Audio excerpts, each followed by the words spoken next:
Olá, bem-vindo ao Café com o Investidor.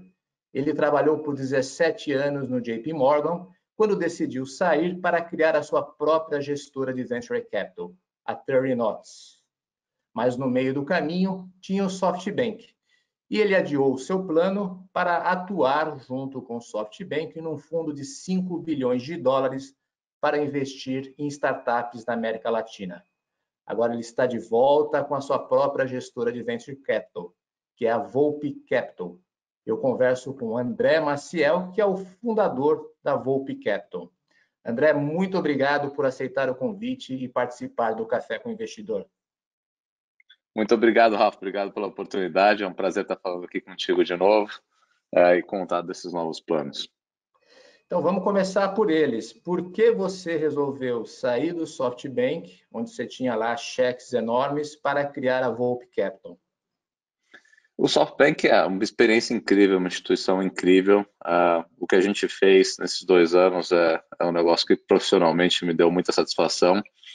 Não só nos investimentos, a gente investiu um pouco mais de 2 bilhões de dólares nesse tempo que eu estou lá em companhias, além de outros investimentos em fundos, mas também todo o processo de criação. Quando eu comecei com o SoftBank, basicamente era uma empresa minha fazendo aqui o serviço para o SoftBank na região. A gente cresceu a instituição para um negócio de mais de 50 funcionários nos diferentes grupos, com 23 profissionais de investimento. Eu tive um papel central na construção desse time de investimento. Talvez seja um negócio que me dê até mais orgulho do que os investimentos que a gente fez, que a gente montou um time espetacular. E foi uma trajetória incrível nesses 2 anos, fazendo o maior desembolso de capital, acho que entre todos os fundos de private equity, mas especificamente nos fundos de venture capital, que tradicionalmente participavam em tamanhos menores dentro da cadeia. E foi uma experiência, como disse, foi uma experiência que deu para mim muita amplitude nos investimentos que a gente analisou. A gente passou por cerca de 850 oportunidades. Dessas, mais de 150 a gente estudou a fundo, não só com recursos de SoftBank, com consultoria, com recursos de consultorias de primeira linha, e fizemos 24 investimentos no período, que estavam no pipeline, com alguns outros para serem anunciados. Então, foi uma trajetória de investimentos grandes, investimentos, em alguns casos, em companhias de alto crescimento em mais de 400 milhões de dólares, investimentos menores, e todo esse processo de construção e análise do pipeline. E além dessa minha cadeira ajudando e liderando diversos investimentos, eu também tinha uma cadeira como responsável pelo Fund of Funds. O Fund of Funds do SoftBank. O SoftBank é o maior limited partner, então o maior investidor em outros fundos de venture capital na região, entre os melhores fundos que estão na região. Então, nessa cadeira, eu pude acompanhar muito do funcionamento desses fundos, muito dos novos investimentos desses fundos, e ver um pouco mais o que estava na região, talvez um segmento abaixo do SoftBank. O SoftBank tem um segmento de atuação em tickets bastante grandes. E a amplitude que eu vi nesse negócio, eu vi que tinha uma oportunidade enorme, não só para transações menores, mas para tickets menores. E com tickets menores, eu falo, às vezes você tem uma oportunidade de uma secundária, numa empresa grande que já está estabelecida, ainda é privada e tem alto crescimento. Por exemplo, tinha um caso da viúva de um fundador, ou tem um caso de um CFO que estava na parte nos capítulos iniciais da empresa, ter saído, que era um pouco de liquidez, ou mesmo um fundador que era pouca liquidez. E são transações com tickets menores, que são mais difíceis para um fundo do tamanho da SoftBank em agir, e tem transações menores também. Companhias que estão numa fase mais acelerada de crescimento e, em geral, estão antes do que está no radar da SoftBank, que busca transações maiores até pelo tamanho do seu fundo. E baseado nisso, eu vi uma oportunidade incrível de mercado para lançar e capturar um mercado que eu tinha, capturar oportunidades que eu tinha excelente conhecimento. E foi um negócio que casou muito bem, porque a SoftBank me apoia nesse processo. Então, eles são investidores âncora do meu fundo. E é uma parte interessante, porque eu sou talvez o outro investidor âncora. Então, eu vejo uma oportunidade tão boa que eu quero trabalhar bastante com capital próprio. Então, eu quero ter um fundo razoavelmente pequeno que permita capitalizar nessas oportunidades e ajudar essas empresas menores a chegar lá, ou capturar oportunidades em empresas maiores, como eu comentei. Tá. O André, você disse que o próprio SoftBank está investindo, como você é um investidor âncora do fundo. Que tamanho é esse fundo que você pretende lançar? e ele se define como um fundo early stage. O que é early stage na sua definição? Esse fundo é um fundo que esses fundos de venture capital eles são faseados em diferentes closings. Então você faz um primeiro closing para começar o período de investimento e depois faz o último closing quando você chega no seu objetivo de captação. Esse fundo vai lançar com um first closing de 50 milhões de dólares. A minha ideia é lançar o fundo para captação com os investidores âncora basicamente subscrevendo esses 50 milhões de dólares. Então o fundo já lança fechado. E ele vai ter um target, um objetivo de captação até 100 milhões de dólares. A minha ideia não é manter o fundo aberto por muito tempo para captação, como ocorre no mercado, mas fechar logo o fundo e colocar em prática em um bom ritmo de investimento, porque tem uma série de oportunidades legais que estão no mercado agora. E o objetivo do fundo é um só, é investir muito, muito bem esse capital. Não é lançar o próximo, nada disso. Esse capital, como falei, tem uma bastante parte proprietária, então o fundo vai ir muito bem e eu quero capturar essas oportunidades que estão aí. O first close é quando? Você terminou o first close neste ano ainda? A parte jurídica dá mais trabalho do que um antecipa. Ele é um fundo que tem estrutura lá fora e depois vai ter um feeder aqui dentro para investidores que vêm do Brasil. E a ideia é tentar fazer esse first closing esse ano. Tá. E você já começa a sua campanha, a sua jornada de investimento, tão logo você fecha ou você já está olhando para as oportunidades antes do fechamento deste fundo? Eu estou olhando para algumas oportunidades antes do fechamento do fundo. Tem bastante trabalho agora, a gente também está montando toda a equipe, já temos alguns partners alinhados, pessoas que eu conheço há muito tempo, que eu trabalho há bastante tempo, e estamos olhando essas oportunidades em conjunto. Então tem o trabalho de formação da equipe, que acho que é um negócio que eu já tenho boa experiência em fazer. Tem o trabalho de olhar algumas oportunidades, eu estou olhando só coisas que eram extremamente atrativas, e o trabalho de montar todo o processo de capital raising, toda a parte de estrutura legal, que francamente é a parte menos divertida do processo, mas é bastante importante. Então tudo isso está acontecendo em paralelo. É difícil dar prazo, porque tem algumas coisas de estruturação que acabam sendo específicas para alguns investidores e atendem os requerimentos desses investidores, e tudo isso muda um pouco o cronograma, mas a ideia é tentar fazer esse first closing e estar investindo já nessas empresas a partir dessas semanas. Na verdade, o processo já está acontecendo e devem ter alguns investimentos no horizonte curto. E quando eu falei que a SoftBank é investidora, a SoftBank me apoiou muito nesse processo. Eles foram bons parceiros. Acho que ajuda o fato de eu ter deixado uma carteira com meu portfólio, uma performance espetacular. O Banco Inter, que era o meu maior investimento, se eu não me engano, está próximo de R$70 agora, então em um ano e pouco é 75% de valorização, não é nada mal, é um dos maiores tickets que tinha na SoftBank. Então eles me ajudaram muito nesse processo, e os partners são investidores do fundo também, então na pessoa, a SoftBank na pessoa jurídica, os partners na pessoa física estão me apoiando nesse processo, então eles são os âncoras e grandes parceiros. Os partners que você fala, você está referindo quem exatamente do SoftBank está te apoiando também? Eu não posso quebrar a confidencialidade dos investidores, mas os principais partners do fundo são investidores na física também desse projeto. André, e qual o seu alvo? Você comentou que é um fundo early stage, você está entrando em série A, qual que é o tamanho do cheque que você pretende fazer? Os tamanhos de cheque devem variar de 3, 5, 6 milhões de dólares, mais na casa de 3. A ideia é ter um portfólio de mais ou menos umas 20 empresas. Isso permite... É muito difícil você fazer early stage do próprio bolso, porque na verdade é um jogo um pouco estatístico. Num portfólio de 20, 25 empresas, 3, 4 empresas vão ser as suas rockstars, vão ser empresas que vão devolver o fundo e mais, talvez umas 10 empresas sejam bons investimentos, e você tem uma mortalidade muito alta, faz parte do jogo, porque as empresas nesse momento ainda são muito dependentes dos seus fundadores, e um fundador pode ter uma doença, pode ter algum processo que ele não pode estar lá, ou pode ter um erro de decisão. Então é muito diferente de investir num corporation, que a empresa é muito mais independente das pessoas que estão na liderança. Então esse é o target de investimentos. Quando eu falo early stage, talvez minha principal fortaleza seja a parte técnica. Então, eu preciso de empresas que tecnicamente tenham um caminho para ter unit economics positivo, tenham um caminho para mostrar numericamente o product market fit, como o produto encaixa naquele segmento de atuação, e tem um business plan que permita uma boa análise técnica e numérica de onde a companhia tem que ir.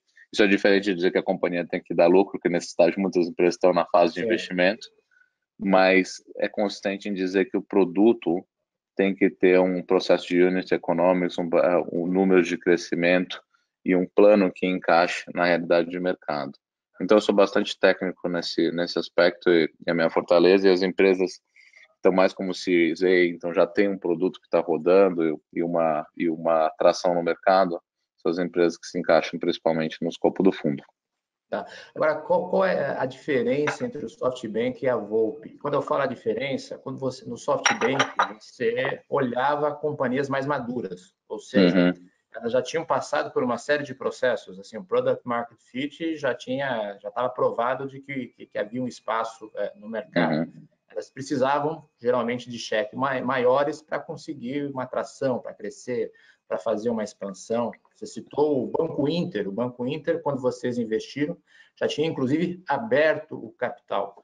Então, qual que é a principal diferença agora, na sua perspectiva? Quando você estava no SoftBank, você pegava empresas maduras, e agora que você vai pegar empresas que estão num processo mais inicial, que às vezes precisam estar fazendo product market fit e está começando a tracionar. Que critérios você vai usar na análise para fazer a sua decisão de investimento? Excelente pergunta. Na verdade, no SoftBank a gente estava fazendo um pouco de tudo, né? Eu era conselheiro de uma companhia de educação que estava nos seus primeiros passos e tem uma proposta no mercado de educação brasileiro que eu achava revolucionária. Na verdade, ela estava bem acima do plano de investimento. E era até uma empresa de um empreendedor de terceira viagem. A empresa estava começando, então os números financeiros ainda eram bastante iniciais. A gente estava olhando um pouco de tudo. Acho que a grande vantagem, e talvez a principal ideia do Volpe, é que tanto no SoftBank, eu vi as empresas que estavam na parte inicial, mas eu também li o fim do livro, né? As empresas que fizeram toda a trajetória e foram muito bem, ou foram razoavelmente bem, ou foram mal por razões diversas. A gente passou muito tempo lendo o final do livro e lendo o que era importante para os investidores globais, para os investidores internacionais. E o que eu vi é que tinha muitas empresas que se perdiam talvez em estratégias erradas, tinha muitas empresas que focavam em caminhos errados no final, mas as empresas que focam no caminho certo têm uma muralha de capital disponível para elas nesse fim do livro. Porque não tem só o SoftBank, mas você tem um conjunto de investidores internacionais que vão de T. Rowe, a Tiger, a D1, a Tencent, uma série de outros, onde tem bilhões e bilhões de dólares disponíveis para as empresas que entregaram bem a sua estratégia e souberam se posicionar com esses investidores internacionais. Então, enquanto no SoftBank parte da nossa estratégia era como grandes quantidades de capital podem ajudar as empresas a saírem talvez de um tamanho mais médio para um tamanho espetacular, a minha tese aqui é como eu, com esse conhecimento acumulado, lendo essa parte do final do livro, posso ajudar empresas que estão começando nesse caminho a se posicionar muito bem para essas rodadas futuras lá na frente. E como você identifica isso? Assim, que características você encontra na empresa ou no empreendedor que te permitem achar que eles vão chegar no final do livro e conseguir dar o próximo passo? Acho que tem algumas. Teve uma visão que eu formei ao longo do tempo. Eu tinha a impressão, e é verdade, que no Brasil e na América Latina como um todo, para um desenvolvimento de uma cadeia ligada à tecnologia mais forte, faltavam desenvolvedores, faltavam pessoas ligadas a Data Science, tanto que a gente organizou aquele curso de Data Sciences, que vocês até deram uma excelente cobertura há um tempo atrás. Acho que essa visão continua, mas hoje, com o trabalho distribuído, toda essa parte de trabalho remoto, você acha skills específicos, se você não acha no Brasil, você pode achar na Romênia, que tem uma excelente taxa disso, pode achar na Índia, pode achar em outros mercados. Eu acho que hoje talvez falta bastante gestão. Então, talvez a combinação de fatores que levam um empreendedor a estar bem posicionado, sair de uma empresa pequena para lá na frente chegar a unicórnio, um semi-unicórnio, o que for, é a combinação de gestão e a ambição de buscar esse sonho. Então, realmente é o horsepower junto com a engenharia do chassis. Então, essa gestão é muito importante. E a gente vê algumas empresas onde você tem empreendedores com menos experiência, que estão abertos a ouvir conselhos de pessoas que tiveram mais experiência, elas entram nos trilhos e vão. E vê umas outras onde você tem a ambição e você não tem a gestão e a empresa acaba se perdendo pelo caminho. Então, acho que essa combinação de gestão ou a capacidade de absorver conselho de quem teve experiência pelo caminho com a ambição é o que eu mais procuro. Tá, empreendedor de segunda viagem, então vai ter uma vantagem. O empreendedor de segunda viagem tem uma vantagem em todos os mercados. Você vê o grande sucesso, você vê até o nosso empreendedor mais famoso esses dias, o Elon Musk, é um empreendedor de quarta viagem. Né? Ele fez uma empresa que ele vendeu, se eu não me engano, foi para a Compaq lá atrás. Depois ele vendeu a X.com, que virou PayPal para o eBay. Depois o cara lançou uma empresa de foguetes cuja missão era levar as pessoas para Marte. E depois o cara acaba tomando o controle da Tesla. Então, empreendedor de quarta viagem. Então, sim, o empreendedor de segunda viagem, ele sempre tem uma vantagem, mas isso não é um demérito para o empreendedor de primeira viagem que esteja aberto a ouvir os caminhos de quem talvez trilhou esse caminho, trilhou o caminho anterior, seja bastante intuitivo no que tem que fazer e aprenda por conta própria. Você tem uma tese específica que setores você pretende atuar ou investir? O SoftBank era bem generalista, ele investia em diversos setores, embora estava claro alguns setores, SaaS, fintechs, eram áreas que marketplaces, eram áreas assim de bastante atuação do SoftBank. Você segue essa linha ou você está buscando outros setores? O mercado na América Latina ele é muito pequeno ainda para promover um grau de especialização mais profundo como a gente vê lá fora.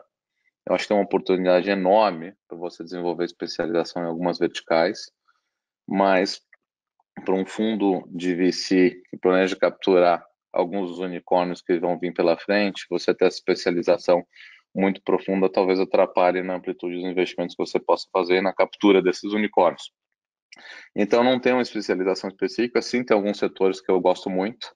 Eu gosto muito de educação, eu gosto muito da área de saúde e principalmente eu gosto muito de software. E software é um negócio interessante porque o software, quando bem feito, é um produto que trabalha com margens muito altas. Então, numa empresa típica de software, você pode ter margens brutas de 85%, 90%, porque uma vez que o produto está pronto, aquele produto é margem pura.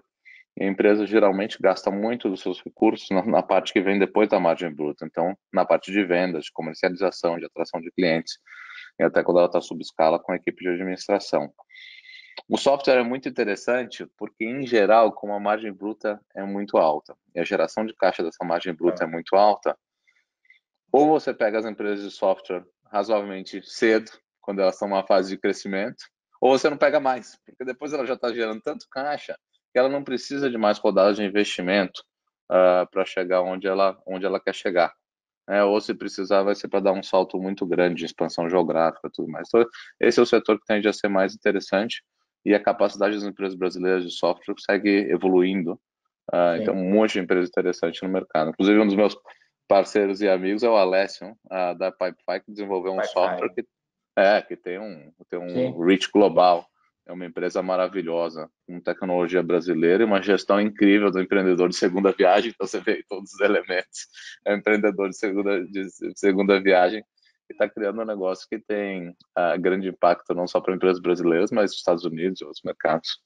Você está dando uma dica aí de um dos seus primeiros investimentos da Volpe? Eu não sei se é uma dica dos primeiros investimentos, mas uma dica de um empreendedor que eu tenho uma admiração incrível. Ou de algum outro fundo que vai investir logo nele.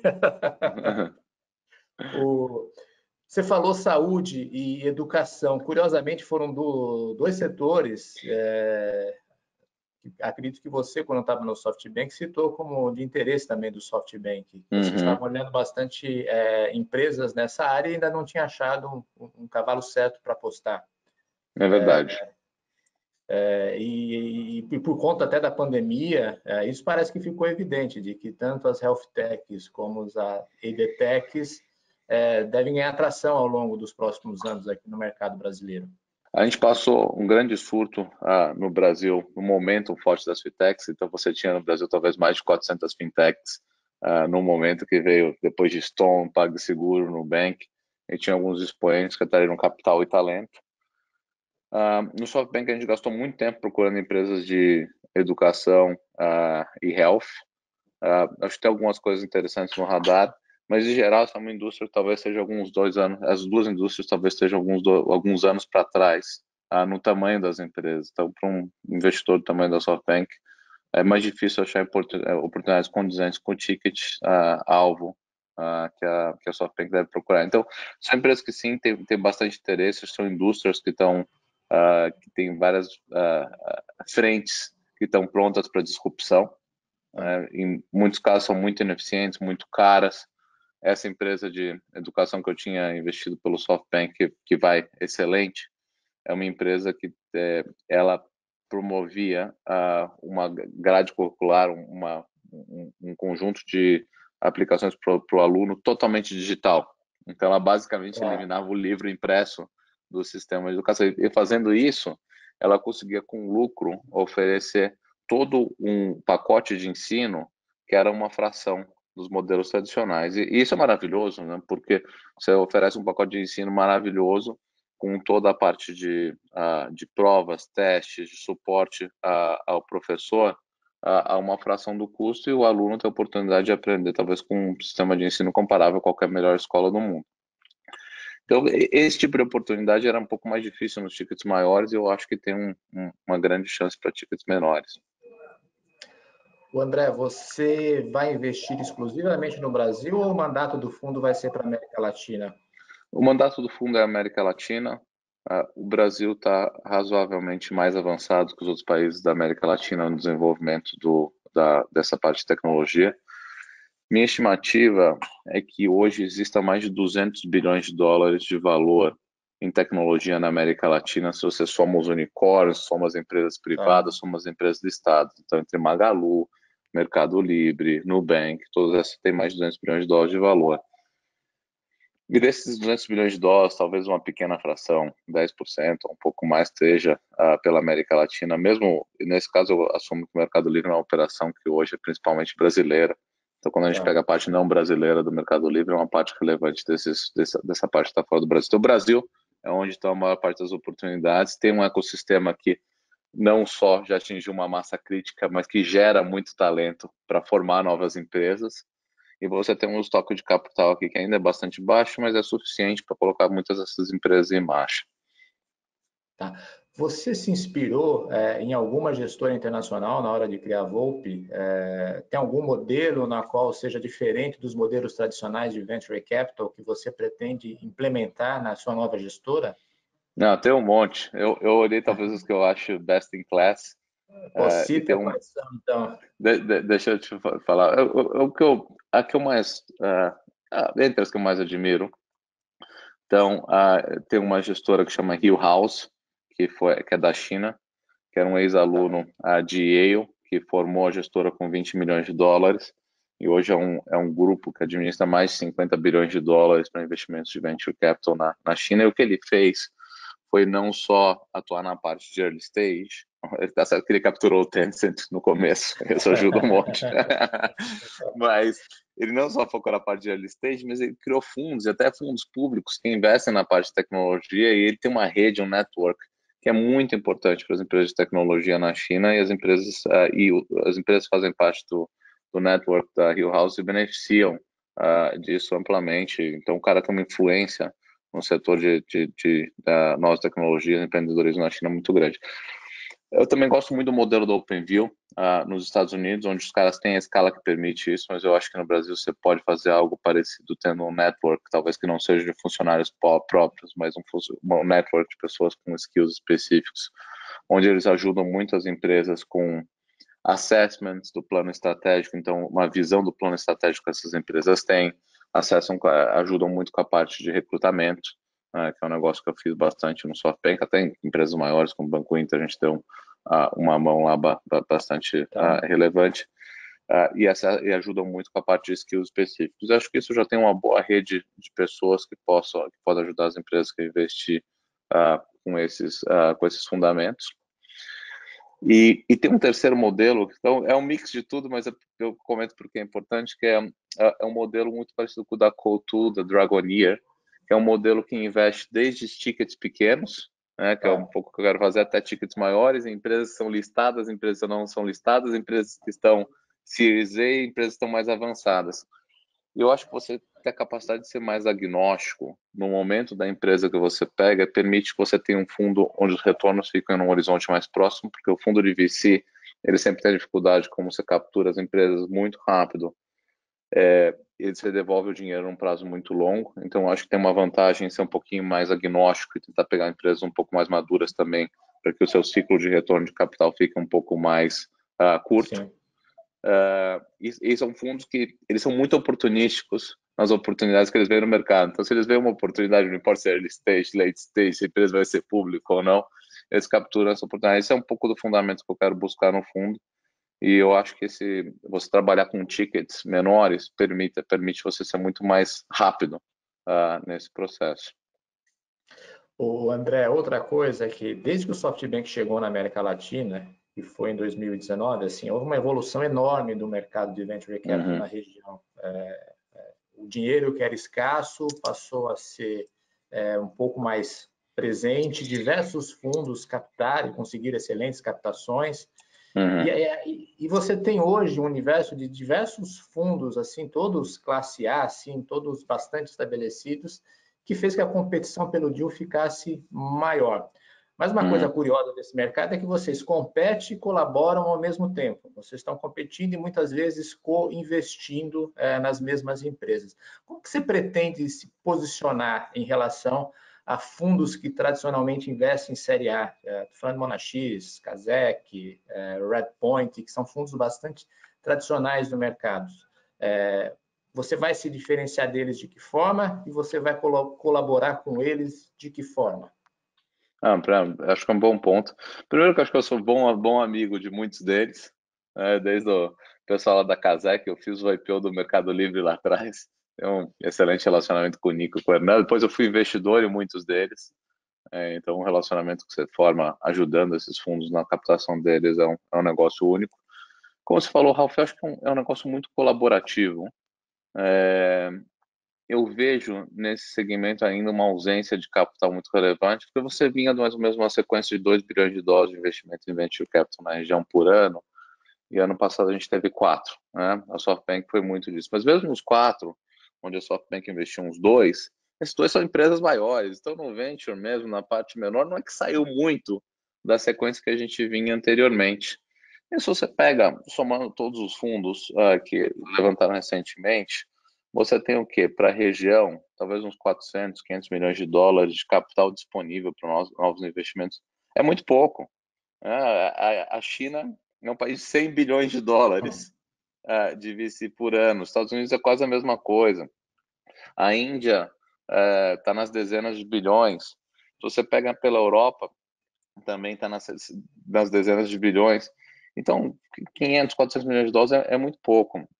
E um pouco do que eu vejo, não é uma questão de competição, mas eu vejo ainda o empreendedor chegando em rodadas mais futuras com muito pouco da empresa. Então, eu te dou um exemplo, uma empresa no México, um empreendedor que fez uma empresa incrível, que é uma empresa que está próxima ao unicórnio. Um cara tem 5, 6% da empresa, tendo levado a empresa até esse estágio. E você compara com outros mercados onde essa indústria é mais desenvolvida, o empreendedor acaba chegando com muito mais. Então, acho que tem bastante espaço no mercado ainda para suportar esses empreendedores também, em chegar no futuro com um pouquinho mais do que ele está construindo. Ser menos diluído por Ser essas menos diluído. devidas rodadas. Isso é ruim para o empreendedor também. É um Eu acho, desincentivo porque para ele, cara.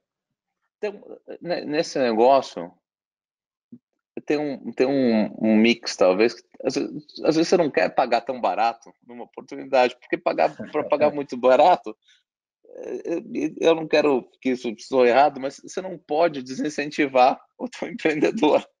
Porque, vamos dizer, você começa numa empresa early stage e você compra tão barato que você tem 90% da empresa, você vai ter 90% de nada, né? É Porque qual que vai verdade. ser a motivação daquele empreendedor de levar a empresa até Sim. o futuro? Então, tem um mix.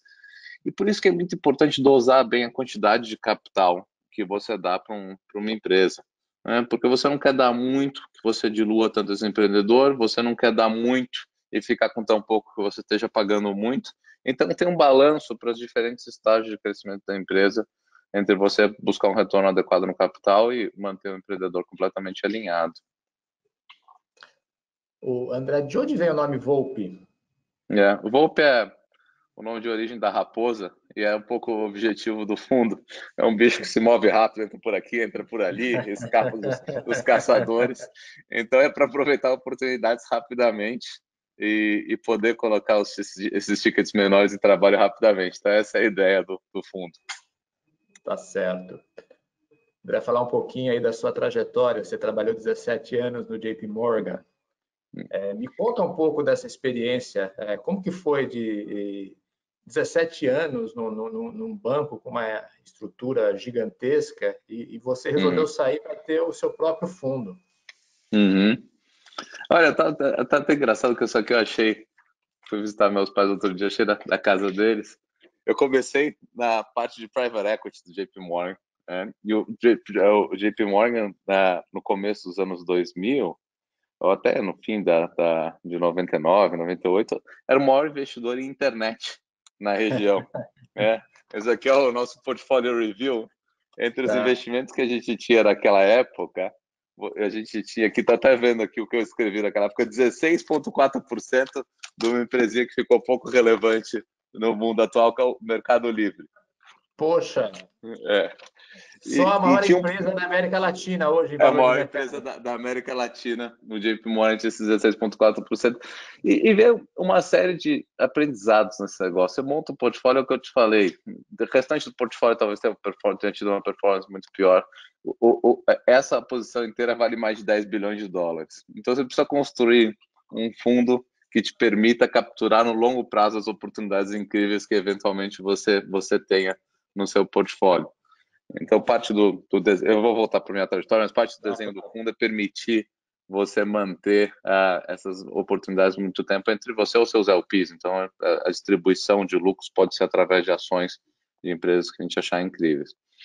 Então, eu comecei nessa parte de private equity do JP Morgan, passei 2 anos, monitorei muito esse portfólio, tinha outras coisas interessantes lá, americanas.com, que virou o que é hoje parte da D2W, tinha um pedacinho do Submarino, tinha um monte de coisa interessante. Depois eu tive uma carreira internacional bacana, passei muito tempo em Nova York, eu fiz M&A no mercado doméstico, depois eu fui responsável pela parte de Equity Capital Markets.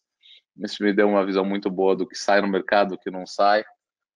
Fiz IPO de umas companhias muito interessantes para o segmento de tecnologia, entre elas o Mercado Livre em 2007, e fiz da Globan também, uma empresa argentina de tecnologia, esse negócio que eu falava um pouco de empresas de software ligadas a software transportando tecnologia da região. O Globo acho que hoje é uma empresa de 9 bilhões de dólares, se eu não me engano. Então saiu, foi um IPOzinho difícil de sair, a 300 milhões de dólares de market cap, hoje vale 9 bilhões de dólares. E o que eu vi foi um inverno nuclear nesse espaço, né? De 2007, que foi esse IPO do Mercado Livre, até 2015, por aí, quase não aconteceu quase nada na É região. verdade. Indústria muito pequena, muito para trás. Então, não é que você formava uma experiência muito grande, não tinha experiência na região em investir em tecnologia de uma maneira relevante, porque não tinha nada acontecendo. Em 2016, por aí, eu conheci um cara incrível, o André Street, e a gente fez o processo de private placement da Stone. A Stone talvez Tá. uma das empresas mais incríveis que passaram aqui no Brasil. E foi uma luta o processo de private placement. Foi muito difícil fazer o private placement da Stone naquele Tá. momento. E passou 1 ano e meio, 2 anos desse private placement, a empresa saiu para um IPO, que foi um IPO espetacular, né? E a empresa vale hoje perto de 20 bilhões de dólares, é uma empresa incrível. E o que esse private placement da Stone me ensinou, e diversas outras companhias estavam aparecendo no mercado, então você teve uma onda de um monte de coisa legal de tecnologia aparecendo no mercado, Banco Inter, PagSeguro e outros, é que tinha uma oportunidade, porque como é que podia ter sido tão difícil fazer aquele private placement? A gente conseguiu depois com um bom grupo de investidores, para uma empresa que depois listou a quase 10 bilhões de dólares de valor e subiu ainda na bolsa. Então era uma oportunidade na América Latina que não estava sendo explorada. E eu deixei essa carreira, tinha sido bem sucedida no JP Morgan, o pessoal me ligava lá e falava, você está maluco, o que você está deixando a gente? Você chegou num estágio que as pessoas ficam. Né? É. E eu falei, não, eu quero tentar. E lançamos esse fundo, foi uma aventura super legal, e a SoftBank acabou pegando a gente muito no começo e fez uma proposta para a gente que era bem interessante e permitiu acontecer o que aconteceu comigo, que foi de ver todo o mercado. E agora estou lançando esse negócio pela terceira vez, é muito mais fácil, Pois porque você é. sabe exatamente como montar, quem contratar, quem são as pessoas boas no mercado. Então eu vejo uma vantagem enorme em relação ao que eu tinha feito no passado. E é muito gostoso, para lançar uma empresa, ter o seu negócio, é a coisa mais gostosa que tem. Então, esse é o conselho que eu dou para todo mundo. Tem que ir para um lugar que te permita aprender, desenvolver as suas redes, o seu network, mas tem que montar o próprio negócio. Acho que é disso que o Brasil precisa. E atrai capital, e investe na indústria, e põe todo esse negócio para rodar. Qual o tamanho da sua equipe? Você tinha uma equipe enorme no SoftBank. Imagino que vai ser uma equipe menor na Volpe. É, eu acredito firmemente, Ralph, que um bom investimento ele passa por um processo de discussão relevante. Você tem um investimento que todo mundo fala, vamos fazer agora, você acaba perdendo muitos aspectos importantes da decisão. Não tem investimento óbvio, né? Se fosse óbvio, todo mundo já tinha feito. Então, Exatamente. é muito importante, mesmo a pessoa que esteja comprada na ideia, que pontos negativos, riscos, pontos de atenção, coisas que têm que ser mudadas, sejam levantadas no processo de investimento. E isso geralmente acontece num processo onde você tem uma formação de maioria, porque quando você tem uma formação de maioria, ou quando você tem alguém numa equipe que tem muita convicção, pelo menos você desenvolve toda a sua convicção ao redor dos pontos fortes da tese do investimento. Então, serão 3 partners, todos com votos iguais no comitê de investimento. Esses partners são pessoas que eu estou trabalhando junto há um tempinho já. E depois a equipe é uma equipe razoavelmente pequena. Você precisa de um grupo de pessoas ali ajudando nas análises, na parte técnica e no entendimento. Então, são mais 2, 3 pessoas abaixo desses partners. E você tem todo um back-office que é feito em separado. Você pode dizer o nome dos partners? Estão definidos já? Os partners acho que estão definidos, mas eu não posso dizer os nomes ainda. Poxa. É. André, estamos chegando ao final e no final eu faço uma sessão rápida de perguntas e respostas. Vamos lá? Uhum. Vamos lá. Quem te inspira? Acho que o Marcelo, da SoftBank, é um cara que me inspira. O que ele construiu, saindo como empreendedor, quase do zero da Bolívia, construindo tudo que ele construiu, é um negócio fantástico. O Jamie Dimon, do JP Morgan, é um cara que me inspira também, pela carreira que ele fez saindo. Ele saiu do Citi, foi para o Bank One, voltou para o JP Morgan, construiu esse conglomerado incrível, baseado numa gestão e numa administração de riscos excepcionais. Então, esses são caras que me inspiram. Um empreendedor que você admira? Eu admiro muito o João Vitor, do Banco Inter, de transformar um banco regional, talvez no único banco digital lucrativo do mundo, e desenvolvendo diversos produtos e formando a equipe, tudo isso baseado numa visão que aquele banco regional tinha que ser diferente. Então, é um cara que me inspira profundamente. Um erro? Acho que tiveram vários. Eu acho que talvez o erro mais relevante tenha sido ficar numa carreira por tanto tempo, 17 anos no mesmo lugar, mas por outro lado era um lugar tão incrível que era difícil sair. Eu tive a chance de fazer vários trabalhos dentro do mesmo local, mas talvez meu conselho para todos é tentar coisas diferentes ao longo da vida, porque faz a tua carreira profissional muito mais divertida. E um acerto? Acho que o acerto é tentar, né? Depois de chegar no topo de uma carreira, pular e tentar algo totalmente novo. Isso é tentar e tentar de novo e montar uma coisa nova, e todo o aprendizado que vem com isso deixa tudo muito mais interessante. Um livro? Eu estou lendo, atualmente estou terminando o Trillion Dollar Coach, que é a história do Bill Campbell, que ajudou muito no desenvolvimento do Google, participou lá na Apple e tudo isso. É muito interessante toda a influência que ele tem no Vale do Silício, e mesmo para gestores extremamente competentes, maduros, como o Eric Schmidt do Google e tudo mais, com a influência que ele teve na trajetória desses caras, na formação das empresas incríveis em que ele participou. E um hobby, André?